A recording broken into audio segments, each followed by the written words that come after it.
when the Galactic Council banned Kinetic.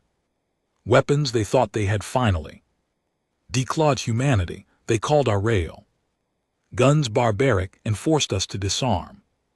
But they forgot one crucial detail. Humans didn't use kinetics because they were our only option, we used them because they were the most merciful.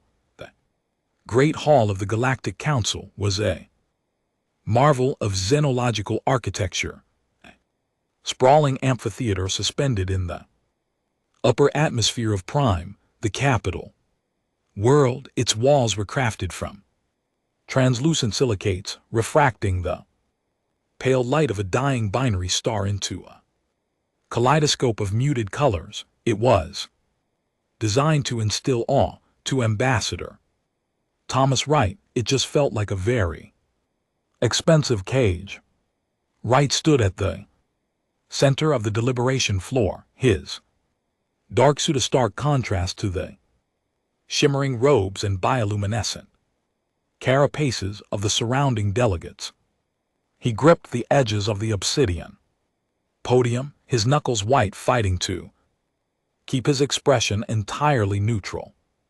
Above him, elevated on a floating dais, sat High Counselor Valen of the Valyrian hegemony. The Valyrians were a tall, aven reptilian species who had dominated the galactic military-industrial complex for millennia. They relied on plasma lances, hard light projectors, and thermal beam emitters, elegant, clean, and in their eyes civilized. Humanity, by contrast, threw rocks very fast, very heavy rocks. Ambassador Wright, Valen's voice echoed through the translation matrix, smooth and dripping with condescension. The vote has been ratified by a majority of 73 to 12.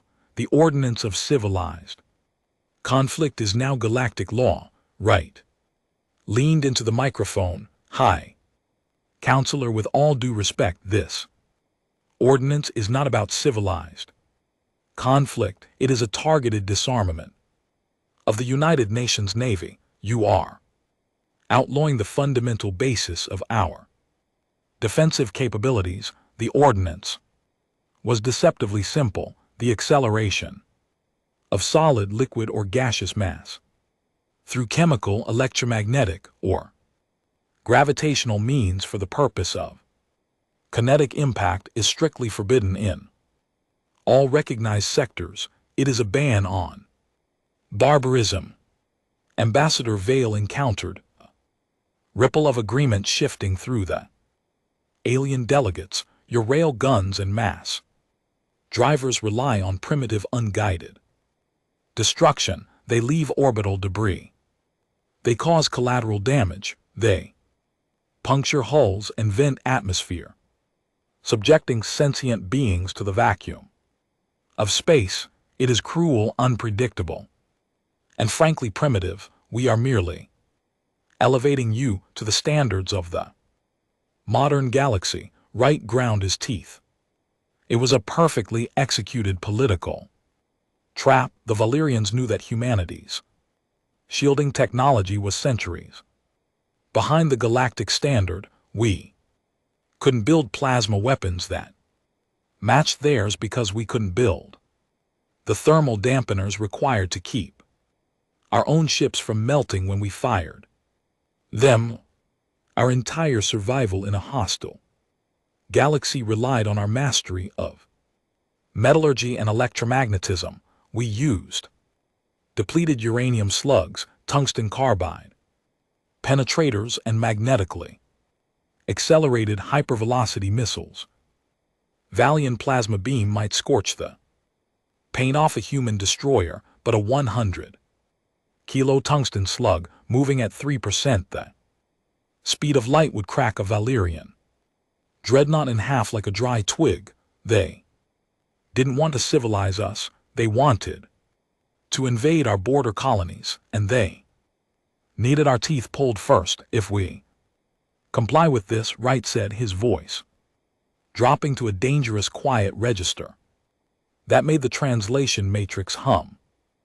You leave our border worlds entirely defenseless against pirate factions and undocumented marauders. The Council fleet will provide adequate protection. Valen lied smoothly. You have 6 Earth Standard months to dismantle your kinetic arrays and retrofit your vessels with regulated energy emitters. Failure to comply will result in an immediate embargo, blockade, and military intervention by the Valyrian Grand Fleet. Wright looked around the vast shimmering hall. He saw the smug satisfaction in the eyes of the Valyrians, the indifferent blinking of the aquatic Trella, the nervous avert gazes of humanity's few allies. They actually thought they had won. They thought humanity's reliance on ballistics was a technological limitation. They didn't understand that for humanity, the kinetic weapons were the compromise. 6 months, Wright said, straightening his posture, his voice echoing cleanly through the massive chamber. The United Nations of Earth will comply with the ordinance of civilized conflict. We will dismantle every railgun, coil gun, and mass driver in our fleet. Valen blinked, his nictitating membranes flashing in surprise. He hadn't expected the humans to fold so quickly. Excellent. We look forward to your compliance demonstration at the Sigma-9 proving grounds. Wright picked up his data pad, slipping it into his breast pocket. Be careful what you wish for, High Counselor. You are stripping away the rules of engagement we set for ourselves. You are taking away our chains, not our weapons. Without waiting for dismissal, Wright turned and walked out of the great hall. The heavy silicate doors sealed behind him with a resonant thud. He tapped his comms earpiece, opening a direct, heavily encrypted, quantum entangled line to Earth. Get me General Miller, Wright said, his voice icy. Tell him the Council just signed their own death warrant. It's time to open the Black Vault. The Pentagon subble was a place that officially did not exist, buried 300 ft beneath Washington, D.C., shielded by yards of reinforced concrete, lead, and Faraday cages. It was immune to both nuclear strikes and orbital surveillance. The air smelled of ozone, stale coffee, and the unique nervous sweat of stressed engineers. General David Miller stood at the head of a massive holographic tactical table, his arms crossed. He was a man carved from granite with a chest full of ribbons from the first Centurion skirmishes. Surrounding him were the brightest, most terrifying minds had to offer. Let me get this straight, Miller growled, looking around the room. The Xenos want us to fight a war without bullets. No missiles, no slugs, no shrapnel. Dr. Evelyn Reed, the lead physicist for DARPA's Advanced Weapon Systems, pushed her glasses up the bridge of her nose. That is the exact wording of the treaty. General, the acceleration of solid, liquid, or gaseous mass. They've outlawed the physical transfer of kinetic energy. To her left sat Thomas Peterson, the CEO of Lockheed Martin Space Division, tapping a sleek titanium pen against his tablet. Beside him were top-tier contractors from Rathon Technologies in Northrop Grumman.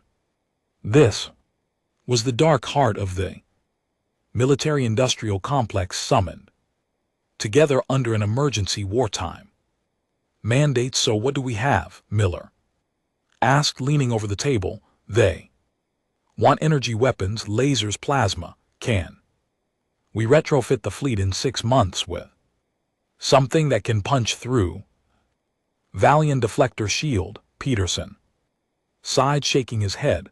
No, Valyrian shields are specifically designed to disperse localized thermal energy. Standard plasma lance or high intensity. Laser just splashes against there. Shields like water against a windshield. To build a laser powerful enough to overwhelm their thermal dissipation, the power generator would be the size of a small moon. That's why we stuck to kinetic penetrators, a tungsten rod. Moving at 3C doesn't care about thermal dispersion. It relies on raw, brute force momentum to shatter the shield matrix. Then we're dead in the water, Miller said bluntly. Not exactly, Dr. Reed chimed in, her eyes gleaming with a dangerous, almost predatory light. She tapped a few commands into her console, and the holographic table shifted. The schematic of a standard human destroyer faded away, replaced by something entirely different. It looked like a massive cylindrical cannon, but there was no barrel, only a series of complex, interlocking magnetic rings leading to a bulbous, heavily shielded reactor. When humanity first stepped out into the stars, Reed began, her voice steady, we encountered species that had been space faring for millennia. We knew we were outgunned, so DARPA initiated Project Shiva. It was a contingency plan, a weapon of last resort. Peterson's eyes widened, recognizing the file name. Evelyn. Project Shiva was shut down. UN Security Council classified it as a crime against nature. It was shut down, Reed corrected, because it violated the Geneva Convention, the Outer Space Treaty, and basic human morality. But the Galactic Council doesn't adhere to Geneva, and they just explicitly banned our moral alternative, explained Miller. Ordered Valerian shields operate on a specific frequency to block heat, light, and kinetic force, Reed said, manipulating the hologram to show an alien dreadnought, but they don't block fundamental subatomic radiation because space is already full of it. They just filter it. If they blocked all radiation, their sensors wouldn't work.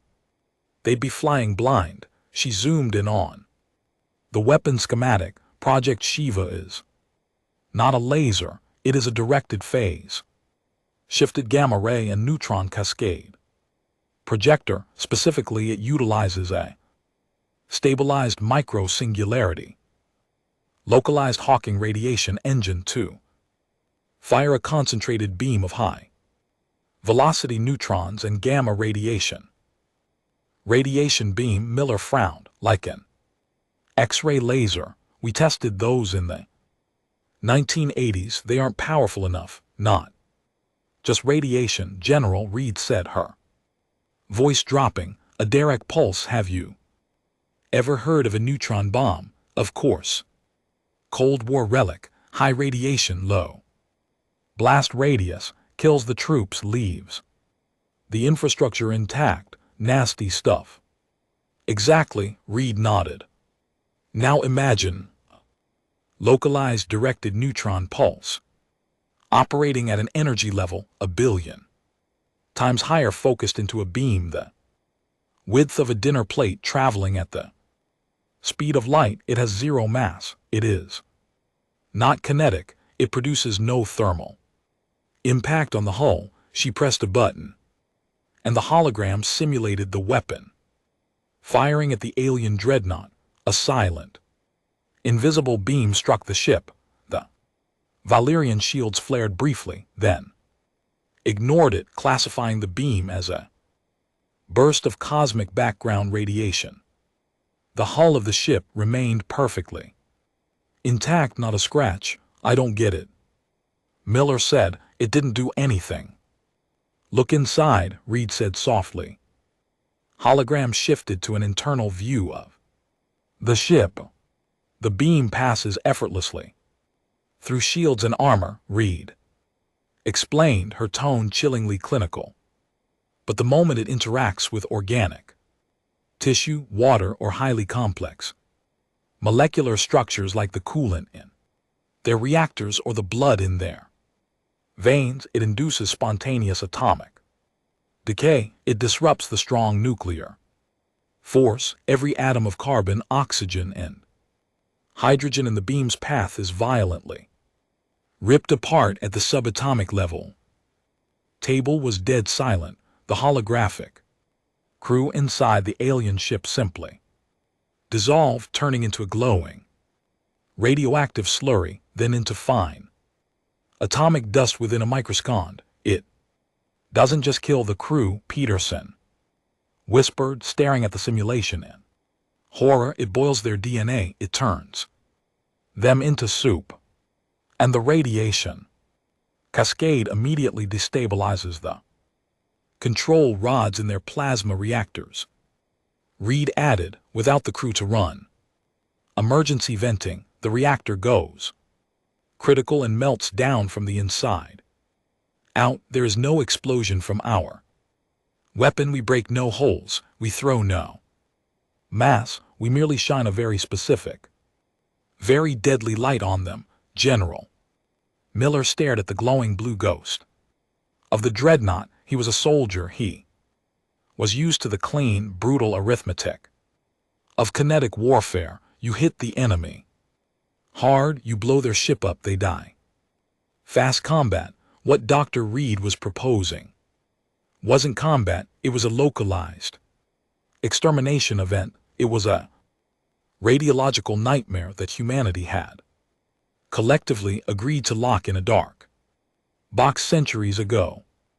Is it legal under the new treaty? Miller asked, his voice barely a rasp. Perfectly, Reed said, pulling up the text of the Council's ordinance. No mass is accelerated. No kinetic impact occurs. It relies entirely on quantum destabilization and directed Hawking radiation. Under the laws of the Galactic Council, this is technically considered an energy illumination device. It's the equivalent of a flashlight. Peterson took a deep breath. If Lockheed and Raytheon pivot all manufacturing, if we use the dark money budgets, we can retrofit the entire heavy cruiser fleet in 4 months. But, General, if we do this, there is no going back. The galaxy thinks we're primitive because we use bullets. If we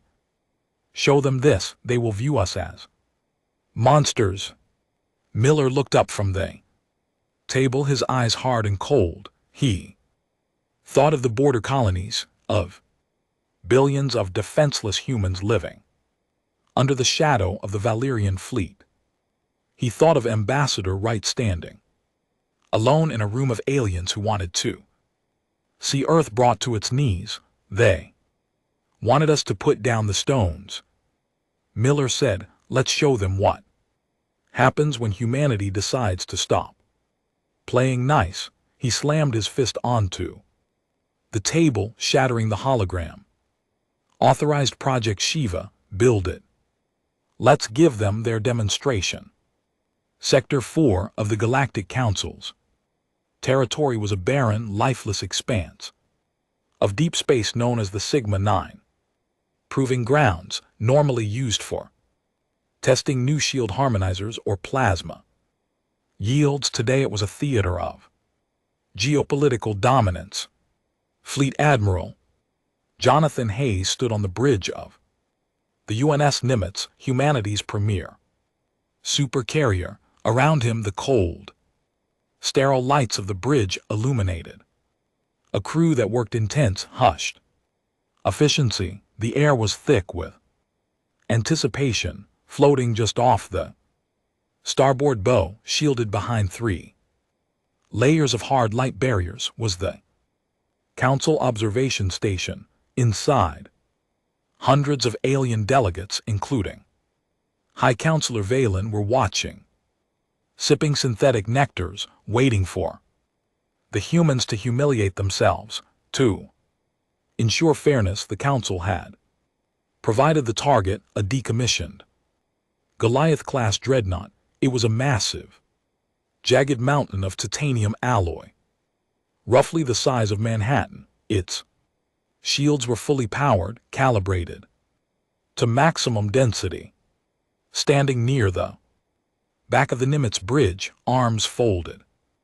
Behind his back was Valerian commander Kalen. He had been sent as an official observer to ensure the humans didn't cheat. Kalen's avid eyes darted around the bridge, an amused smirk playing across his beak. Admiral Hayes, Kalen chirped, his translator adjusting the pitch of his voice to sound smooth and diplomatic. The High Counselor sends his regards. He notes that your ship lacks the traditional mass driver barrels. Have you successfully installed plasma emitters? Hayes didn't turn around. He kept his eyes locked on the primary viewport, staring at the Goliath dreadnought floating 10,000 km away. Something like that, Commander Hayes replied smoothly. Excellent, Kalen purred. You may commence your firing sequence whenever ready. The target's shields are active. Do not be discouraged if your new energy weapons fail to penetrate on the first attempt. Adapting to civilized warfare takes time. Hayes' jaw tightened. Understood. He turned to his tactical officer, a young lieutenant whose hands were trembling slightly over the firing console. Lieutenant Hayes said, his voice calm, projecting absolute authority. Spin up the Shiva array. Target the center mass of the dreadnought. I sir. Core warming, magnetic containment is at 100%. Singularity stable. Routing Hawking radiation into the primary focal lens.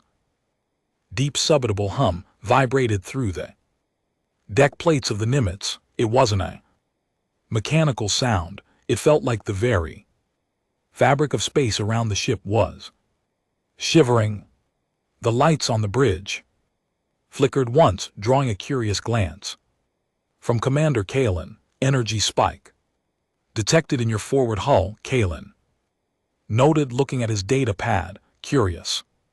It's not plasma. Are you attempting a rudimentary laser strike? Target locked, Admiral, the tactical officer announced. Ignoring the alien, Hayes took a deep breath. Humanity was about to cross a threshold. For centuries they had thrown mass, they had broken hulls. Now they were going to do the unthinkable. Fire. There was no thunderous roar. There was no blinding flash of light.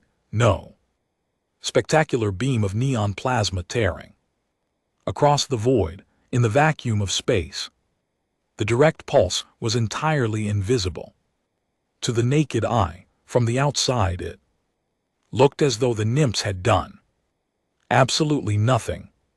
For a full 3 seconds, silence reigned on the bridge. Commander Kalen let out a short clicking laugh. Admiral, I believe your weapon has misfired. The Goliath shields register a 0 impact rating. Your energy weapon barely tickled its navigational sensors. Give it a moment. Commander, Hayes said softly, his eyes fixed on the telemetry screens on the observation station. High Counselor Valen was already drafting a speech about humanity's failure, preparing to issue the order for the Valerian fleet to move on the outer human colonies. But then the dreadnoughts' telemetry began to scream. Wait, Kalen said, his smirk vanishing as his data pad lit up with hundreds of critical error warnings. What is happening? The Goliaths' internal sensors are failing. The life support matrix is offline. The Goliath dreadnought hung motionless in the void.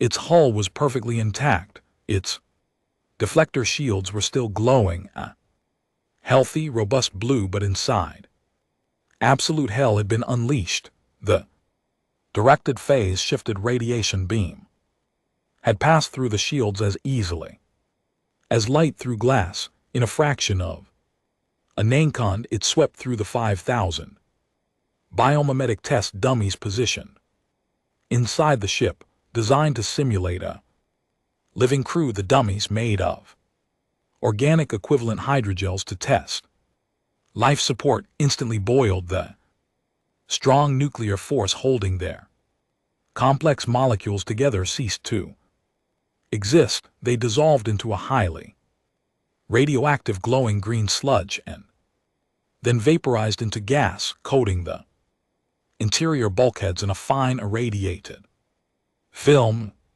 But the radiation didn't stop there. It hit the Goliath's primary coolant reserves. The water instantly separated into hydrogen and oxygen, expanding at 1,000 times its volume, creating localized pressure bombs that blew out the interior corridors. Finally, the beam hit the plasma reactor's control rods. The exotic alloys meant to stabilize the core degraded into useless isotopes. Admiral Kalen shouted, his feathers puffing up in panic. The dreadnought's core is in uncontrolled meltdown.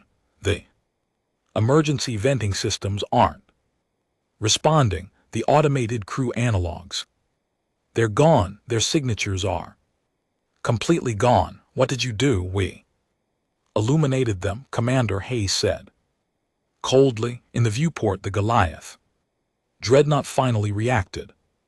Because the hull was perfectly intact, the pressure from the melting reactor had nowhere to go. The massive ship began to bulge, titanium alloy groaning and stretching under impossible internal heat. The blue deflector shields flickered wildly, and then a star was born. The dreadnought's reactor breached because there were no kinetic holes in the ship to vent the blast. The explosion compounded upon itself, turning the entire vessel into a contained fusion bomb in a flash of blinding white light that forced the Nimitz viewport auto tints to engage. The Goliath dreadnought vanished. There was no debris left, no chunks of metal, just a rapidly expanding sphere of superheated plasma and irradiated dust.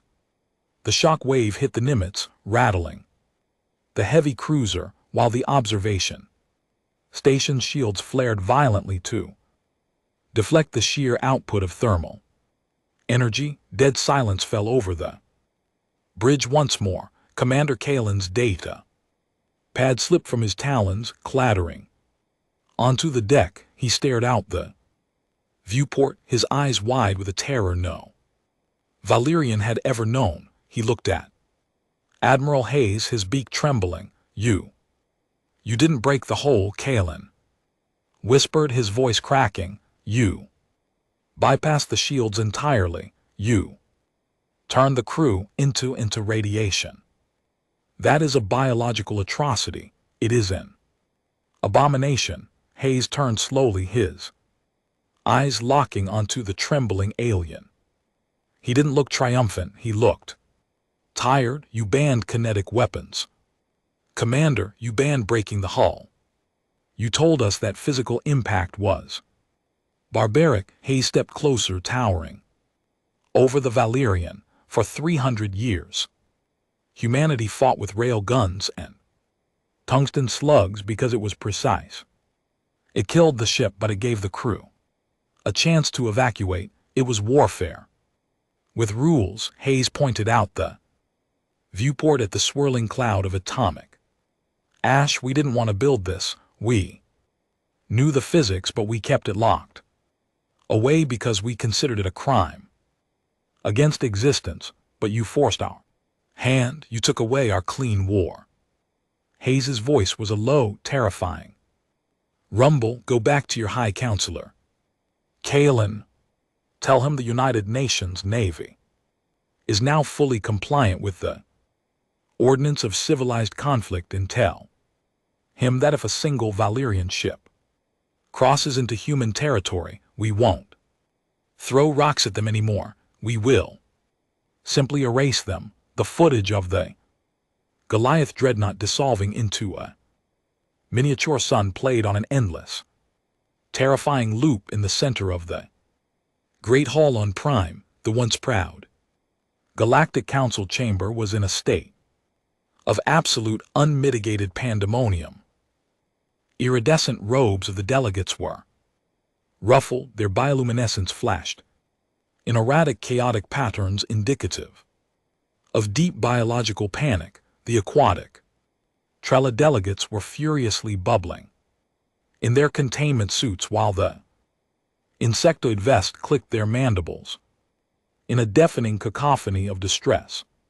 High Counselor Violin stood at his floating podium, his feathers completely flattened against his body, a physiological response to extreme predatory threat. He slammed his ceremonial gavel against the obsidian console, the sound cracking like a whip.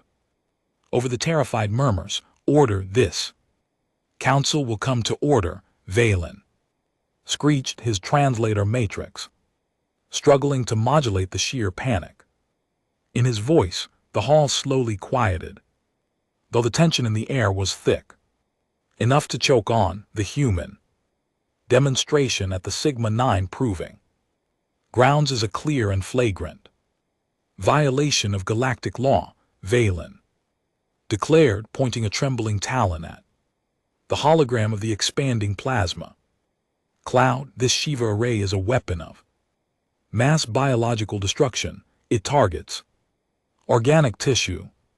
It induces atomic decay. It is a war crime, and the United Nations of Earth must be sanctioned, blockaded, and their leadership detained." "On what grounds, High Counselor?" The voice was calm, human, and devastatingly loud. The heavy silicate doors of the Great Hall parted, and Ambassador Thomas Wright walked in. He wasn't wearing the standard diplomatic tuxedo today. He wore the stark charcoal gray uniform of a United Nations naval attaché, flanked by two towering human marines in full ceremonial dress. Wright walked down the central aisle, his footsteps echoing the massive chamber. He didn't look like a man whose species was about to be sanctioned. He looked like a man who owned the building. "Ambassador Wright," Valen hissed, his nictitating membranes flashing furiously, "you have immense audacity returning here. Your fleet has unleashed a radiological nightmare. We banned kinetic weapons to prevent cruelty, and you respond by boiling a simulated crew alive." Wright reached the deliberation floor, calmly linking his data pad to the Council's central projection system. "High Counselor, I strongly suggest you choose your next words with the utmost legal precision," Wright said, his voice dropping the temperature in the room, "because the United Nations of Earth recorded every syllable of the Ordinance of Civilized Conflict, Section 4, Paragraph 12. Let's read it together, shall we?" A massive wall of text appeared next to the burning dreadnought hologram. "The Ordinance specifically bans the acceleration of solid, liquid, or gaseous mass through chemical, electromagnetic, or gravitational means for the purpose of kinetic impact." Wright paced slowly front of the alien delegations. "It further defines acceptable weaponry as devices relying on the transmission of thermal, electromagnetic, or quantum state energy, colloquially understood as directed energy weapons." Wright stopped and looked up at Valen. "The Shiva array accelerates zero mass. It creates zero kinetic impact. It utilizes directed Hawking radiation and quantum destabilization by the exact, stringent, and non-negotiable legal definitions drafted by the Valyrian hegemony and ratified by this very council. The Shiva array is a completely legal Standard issue energy weapon. It turns blood into radioactive gas, a trella. Delegate screamed through his aquatic. Translator, it is a biological agent. It is a beam of light, right countered. Smoothly, locking eyes with the trella. What that light does when it interacts with your biology is a matter of basic physics, not chemical warfare. If a Valiant plasma lance melts a human skin off, it is not classified as a biological weapon, it is thermal damage. Our weapon induces subatomic decay. The fact that your bodies and your reactor coolants are highly susceptible to it is a tragic biological vulnerability. It is not a legal violation. The chamber fell. Dead silent, the aliens were trapped in the very bureaucratic cage they had built to imprison humanity. You did this intentionally, Vylon whispered, the realization dawning on him. The humans hadn't scrambled to comply, they had weaponized the treaty itself. Let's talk about intention, Wright said, his tone shifting from diplomatic to predatory. We know why you passed this ban, Vylon. Earth intelligence intercepted the Valerian Grand Fleet deployment orders 3 weeks ago. You weren't trying to civilize us, you were trying to disarm our border defenses so your fleet could annex the Orion Spur without taking heavy casualties from our mass drivers. A collective gasp echoed through the hall. Several delegations turned their gaze to Vylon, who suddenly looked very small on his floating disk. As you thought we were primitive, Wright continued, his voice echoing cleanly. You thought because we used depleted uranium and tungsten we were ignorant of higher physics, but DARPA, Lockheed Martin and Northrop Grumman didn't ignore radiation warfare. We mastered it a century ago. We just chose not to use it because, unlike the Valerian hegemony, humanity possesses a conscience. Wright tapped his data pad again. The hologram shifted, showing a massive web of logistical shipping lanes. The demonstration at Sigma 9 was just the prototype, Wright lied effortlessly. The bluff was necessary. As of 80 hours this morning, General Dynamics and Bay Systems have mass-produced the Shiva array. Our entire 7th Fleet has been retrofitted. But more importantly, our Skunk Works division has patented the only known countermeasure high-density biomimetic lead bismuth shielding matrices. Valen's eyes widened. Shielding? Yes, Wright smiled, a cold, terrifying expression. Your standard thermal shields actually make the Shiva pulse worse. Your shields trap the radiation inside your holes, cooking you faster. The only way to survive a Drac pulse is with our proprietary shielding. Wright leaned against the obsidian podium, and seeing as the galaxy is now a much more dangerous place, the United Nations is willing to lease this shielding technology to any council world that formally recognizes human sovereignty over the Orion Spur and permanently denounces the Valerian hegemony's military monopoly. It was a master stroke of geopolitical extortion. Earth hadn't just checkmated the Valerians militarily, they had just hijacked the entire galactic defense economy. Valen's beak clattered in blind rage. This is a coup. This is blackmail. The Valerian Grand Fleet will not be held hostage by apes. He slammed his fist down on the communication array. Admiral Talk, execute contingency. Epsilon, target the human home world. Let us see how your Shiva array handles a synchronized orbital bombardment of 10,000 plasma dreadnoughts. Wright didn't flinch. He just shook his head. I told General Miller, you'd be a sore loser. The space above the capital whirled of Prime violently distorted as a massive slipace rupture tore open the vacuum.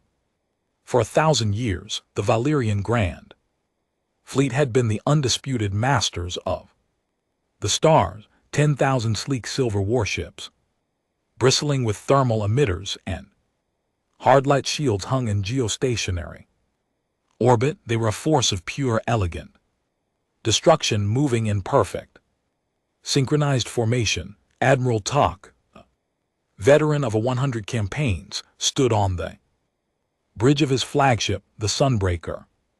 When the order came from High Counselor Valen, he felt a surge of pride.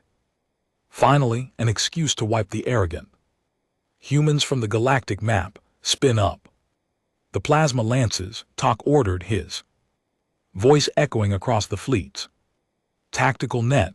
Set coordinates for the Sol system. We will burn their blue world to a cinder.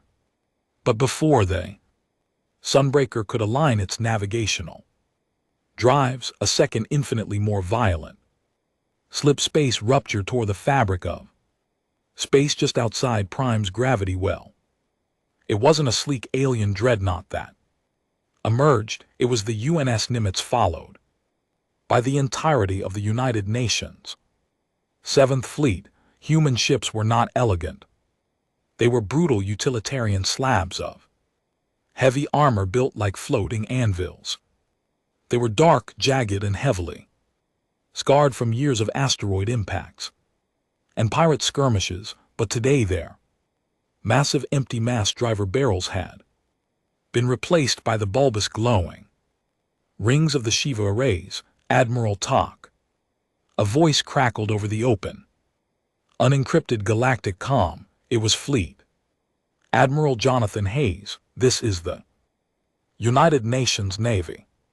You are ordered to power down your weapons and stand by for boarding. Failure to comply will result in your immediate illumination.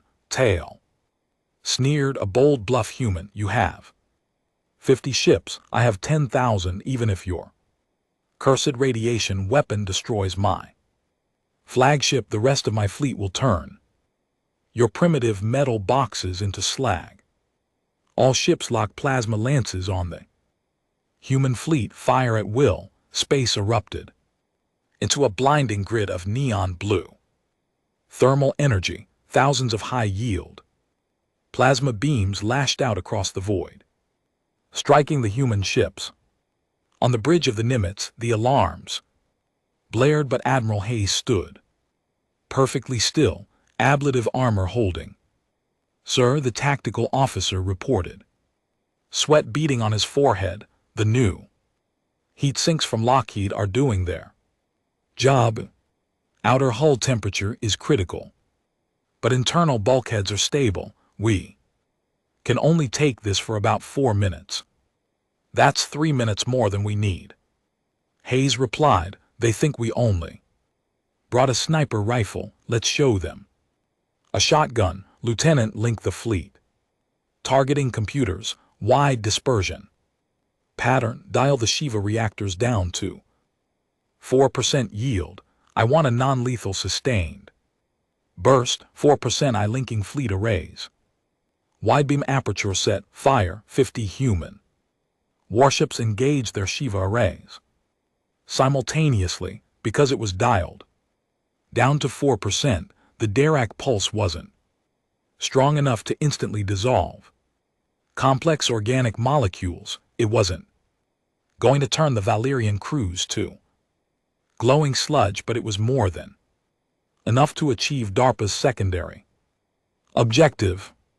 The invisible wave of phased gamma and neutron radiation washed over the 10,000 ships of the Valerian Grand Fleet. It passed through their thermal shields as if they didn't exist. Aboard the Sunbreaker, Admiral Telock watched in horror as his bridge console sparked and died. Report. Ty screamed, the emergency red lighting kicking on as the primary power grid failed.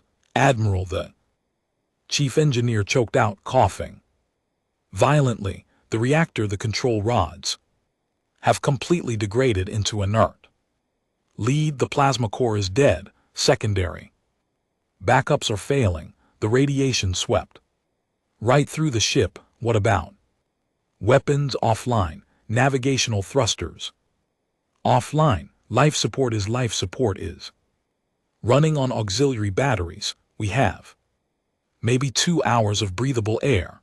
The engineer looked up, his eyes bloodshot, a mild nosebleed starting to run down his beak. Sir, the crew is experiencing nausea, dizziness, and spontaneous hemorrhaging, acute radiation sickness. We're dead in the water, across the orbit of Prime. The pride of the Valerian hegemony went completely dark. 10,000 ships rendered entirely useless. In a matter of seconds, no hulls were broken, no ships exploded. It was a silent, bloodless decapitation of the largest military force in the galaxy. On the bridge of the Nymphs, Hayes watched the telemetry screens turn gray as the alien energy signatures vanished one by one. Enemy fleet is completely disabled. Admiral, the tactical officer, breathed out, awe and terror mixed in his voice. They are adrift. Open a channel to the surface, Hayes commanded. Patch me through to the Great Hall. A moment later, the terrified face of High Counselor Valen appeared on the main screen. He looked up at the sky, knowing his invincible fleet had just been swatted like insects. High Counselor, Hayes said, his voice completely devoid of triumph, carrying only the heavy, exhausted weight of a soldier who had done what was necessary. Your fleet is currently drifting in orbit. Their reactors are dead. Their crews are suffering from mild, non-lethal radiation poisoning. If you dispatch medical shuttles now, they will survive. Valen opened his beak, but no words came out. You called us barbarians, Hayes continued. You tried to force us into a corner, hoping we would expose our throats. But humanity learned a long time ago that true power isn't about how big of an explosion you can make. It's about control. We used kinetic weapons because they gave our enemies a chance to surrender. They were a courtesy. Hayes leaned closer to the screen. The courtesy is gone. Earth is now the sole proprietor of radiation warfare defense. We will be drafting a new treaty. You will sign it, and you will never ever dictate the terms of our survival to us again. Hayes out. Communication cut down in the Great Hall. Ambassador Thomas Wright adjusted the cuffs of his uniform. The alien delegates around him were absolutely silent. Some were trembling. The Valerian hegemony was over. A new apex predator had just claimed the galaxy, and they hadn't fired a single bullet to do it. Wright picked up his data pad, gave a polite, chilling nod to the stunned delegates, and walked out of the hall. He tapped his comms earpiece. General Miller, it's Wright. You can tell Locke to start shipping the biomimetic shields. We've got a lot of new customers. Humanity had been forced to put down its stones. In return, they had brought the darkness. Humanity proved that true terror isn't found in the boom of a cannon, but in the silent, invisible light of survival. When pushed to the edge, we didn't just rewrite the rules of war, we monopolized them. Did this sci-fi HFY drama keep you on the edge of your seat? If you loved this deep dive into galactic politics, corporate strategy, and human ingenuity, hit that like button, share this story with your friends, and subscribe for more epic HFY tales. Hi, my name is Trong, the owner and manager of Palace Truths after watching the video. Galactic Council banned all kinetic weapons. Earth responded by showing them something much worse. HFY. I'd really like to know what you think. How did this story make you feel? What I enjoyed most about this story was the tension between control and creativity. The Galactic Council believed they could limit humanity by banning one kind of weapon, but humans adapted in ways nobody expected. That's one of the things HFY stories do really well, showing how determination and problem solving can become more powerful than rules or restrictions. I also think the story quietly reminds us that people often find new paths when they're pushed into a corner. Sometimes trying to control others too tightly creates consequences no one sees coming. Do you think the Council underestimated human nature from the start, and what moment made you realize Earth's response was going to change everything? Thanks for spending time with Palace Truths today. If this story meant something to you, feel free to leave a comment and maybe like or subscribe for more HFY sci-fi stories like this.